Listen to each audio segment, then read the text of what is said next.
Tonight, we're going to continue our look at how educators across the country are dealing with the ongoing teacher shortage, especially when it comes to recruiting teachers of color, particularly black men. Tonight, our very own Chesley McNeil, who's actually a professor at Kennesaw State University, if you didn't know, shares how one local school is ahead of the curve when it comes to creating diversity in the classroom. Charles R. Drew Charter School in Atlanta says it's on a mission to recruit diverse teachers.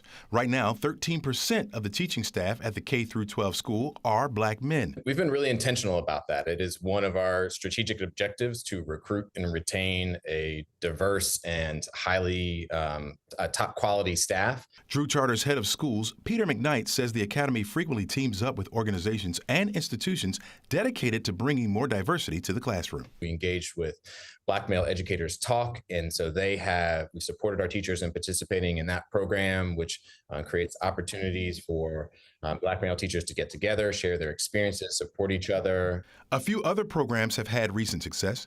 The Center for Black Educator Development, based in Philadelphia, has set up a pipeline for producing black male teachers. We start in high school and provide students with paid teacher apprenticeships to teach first, second, and third graders. And we piloted in 2018 and formally launched in 2019. This past summer, we just ended the summer aspect of our teacher apprenticeship, where we have 142 black and brown teacher apprentices across the country. Meanwhile, the Man Up program in Tennessee recruits potential teachers and connects them with experienced mentors long term. And our goal was simply to create a pipeline here in Memphis and Shelby County with hopes that we would eventually grow throughout the country. We're getting ready to launch our next cohort of 30 fellows, which is going to put our number at over 120 fellows. So we're excited about that. Colleges and universities are also laser focused on building up the next generation of teachers, specifically at HBCUs. The education field is still dominated mostly by white women.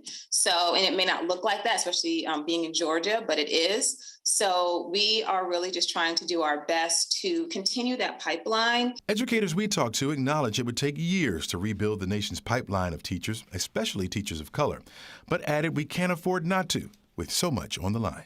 It's a career that is poised to embrace more men of color and also, I believe, welcome their voices to actually create the kind of change that we need in public schools throughout this country. So I'm very hopeful that there are a lot of good people out there who care about making a difference in the lives of children, and they will come to teaching.